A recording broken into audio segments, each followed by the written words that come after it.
श्रावण मास महत्तम छठा अध्याय। सोमवार व्रत विधान। सनत कुमार बोले, हे भगवान, मैंने रविवार का हर्षकारक महात्म्य सुन लिया। अब आप श्रावण मास में सोमवार का महात्म्य मुझे बताइए। ईश्वर बोले, हे सनत कुमार, सूर्य मेरा नेत्र है, उसका महात्म्य इतना श्रेष्ठ है, तो फिर उमा सहित सोम मेरे नाम वाले उस सोमवार का कहना ही क्या। उसका जो महात्म्य मेरे लिए वर्णन के योग्य है, उसे मैं आपसे कहता हूँ।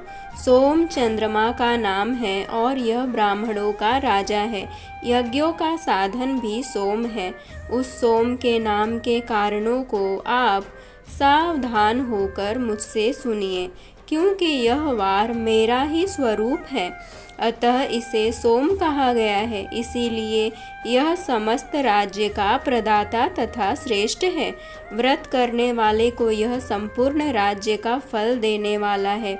हे विप्र, उसकी विधि सुनिए, मैं आपको विस्तार पूर्वक बता रहा हूँ। 12 महीनों में सोमवार अत्यंत श्रेष्ठ है। उन मासों में यदि सोमवार व्रत करने में असमर्थ हो तो श्रावण मास में इसे अवश्य करना चाहिए। इस मास में इस व्रत को करके मनुष्य वर्ष भर के लिए व्रत का फल प्राप्त करता है। श्रावण मास में शुक्ल पक्ष के प्रथम सोमवार को यह संकल्प करें कि मैं विधिवत इस व्रत को करूँगा या करूँगी। भगवान शिव जी मुझ पर प्रसन्न हो। इस प्रकार चारों सोमवार के दिन, और यदि 5 हो जाए तो उसमें भी प्रातःकाल यह संकल्प करें और रात्रि में भगवान शिव जी का पूजन करें। 16 उपचारों से सायंकाल में भी भगवान शिव जी की पूजा करें और एकाग्रचित्त होकर इस दिव्य कथा का श्रवण करें। हे सनत कुमार, इस सोमवार की कही जाने वाली विधि को अब मुझसे सुनिए। श्रावण मास के प्रथम सोमवार को इस श्रेष्ठ व्रत को प्रारंभ करें। मनुष्य को चाहिए कि अच्छी तरह स्नान करके पवित्र होकर श्वेत वस्त्र धारण कर ले और काम, क्रोध, अहंकार, द्वेष, निंदा आदि का त्याग करके मालती, मल्लिका आदि श्वेत पुष्पों को लाए। इनके अतिरिक्त अन्य विविध पुष्पों से तथा अभीष्ट पूजनोपचार के द्वारा त्र्यंबकम इस मूल मंत्र से भगवान शिव जी की पूजा करें। उसके बाद कहे, मैं शिव, भावनाश, महादेव, उग्र, उग्रनाथ, भाव, शशिमौली, रुद्र, नीलकंठ, शिव तथा भवहारी का ध्यान करता हूँ। इस प्रकार अपने विभव के अनुसार मनोहर उपचारों से देवेश भगवान शिव का विधिवत पूजन करे। जो इस व्रत को करता है उसके पुण्य फल को सुनिए। जो लोग सोमवार के दिन देवी पार्वती सहित भगवान शिव की पूजा करते हैं, वे पुनरावृत्ति से रहित अक्षय लोक प्राप्त करते हैं। हे सनत कुमार, इस मास में नक्त व्रत से जो पुण्य प्राप्त होता है उसे मैं संक्षेप में कहता हूँ। देवताओं तथा दानवों से भी अभेद 7 जन्मों का अर्जित पाप नक्त भोजन से नष्ट हो जाता है। इसमें संदेह नहीं करना चाहिए, अथवा इस अत्युत्तम व्रत को उपवास पूर्वक करें। इसे करने से पुत्र की इच्छा रखने वाला मनुष्य पुत्र प्राप्त करता है और धन चाहने वाला धन प्राप्त करता है। वह जिस जिस अभिष्ट की कामना करता है उसे पा जाता है। इस लोक में दीर्घकालिक वांछित सुखों भोगों को भोग कर अंत में श्रेष्ठ विमान पर आरूढ़ होकर वह रुद्र लोक में प्रतिष्ठा प्राप्त करता है।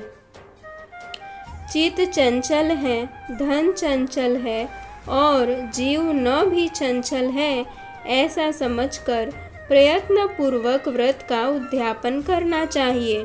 चांदी के वृषभ पर विराजमान स्वर्ण निर्मित भगवान शिव तथा देवी पार्वती जी की प्रतिमा अपने सामर्थ्य के अनुसार बनानी चाहिए।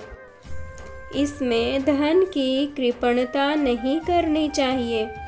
उसके बाद एक दिव्य तथा शुभ लिंगतोभद्र मंडल बनाएं तथा उसमें 2 श्वेत वस्त्रों से युक्त एक घट स्थापित करें। घट के ऊपर तांबे अथवा बांस का बना हुआ पात्र रखें और उसके ऊपर उमा सहित भगवान शिव को स्थापित करें।